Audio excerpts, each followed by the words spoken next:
شانزے اٹھو بھی، کلاس کا ٹائم ہو رہا ہے، ہم آج کل مسلسل لیٹ ہو رہے ہیں۔ رفت نے اس کا ہاتھ جوڑا، پھر ٹھٹک کر رہ گئی۔ کبھی اس کے ماتھے اور کبھی گال پہ ہاتھ لگا کر چیک کیا۔ تمہیں تو تیز بخار ہے، میں تمہارے لیے ناشتہ اور میڈیسن لاتی ہوں، تم تب تک فریش ہو کر آؤ۔ اس وقت کیوں تیار ہو رہی ہو؟ کہاں جا رہی ہو؟ تمہاری طبیعت ٹھیک نہیں ہے شانزے، تمہیں سنائی دے رہا ہے؟ کسی بات کا جواب تو دو۔ رفت مسلسل بولے جا رہی تھی، پر شانزے کچھ بھی کہے بنا جلدی میں نکل گئی۔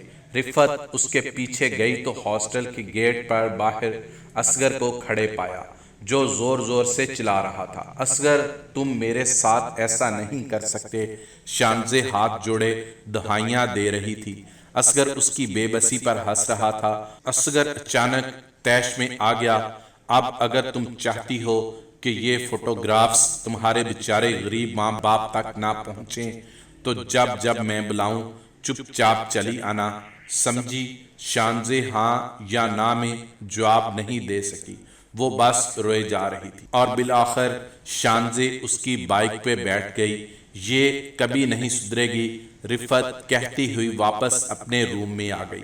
شانزے دن بدن لاغر ہوتی جا رہی تھی، بہت بیمار رہنے لگی۔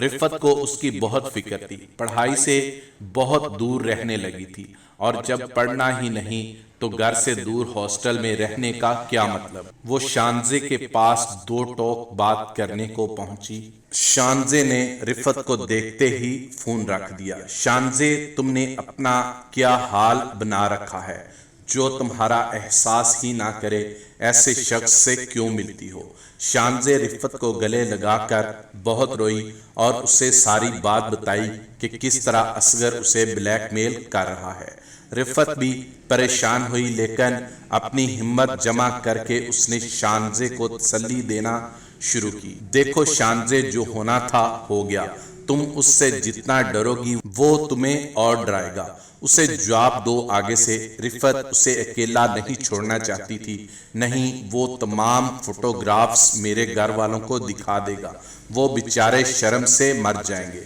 بہت بدنامی ہوگی۔ اور اگر یہی بدنامی اور ماں باپ کی عزت کا خیال تم نے اس وقت کیا ہوتا جب پہلی بار اصغر کے ساتھ گئی تھی تو نوبت یہاں تک نہیں آتی۔ اس محبت کے جھوٹے جال میں پھنس کر کتنی زندگیاں، کتنے خاندان تباہ ہوتے ہیں۔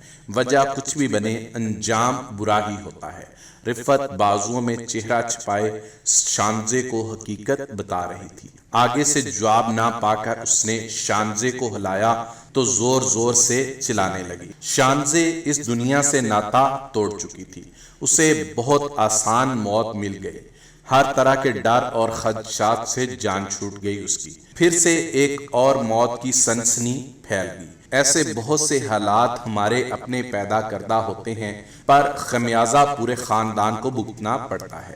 اچھی طرح سوچنے سمجھنے کے بعد ہی قدم اٹھائیں۔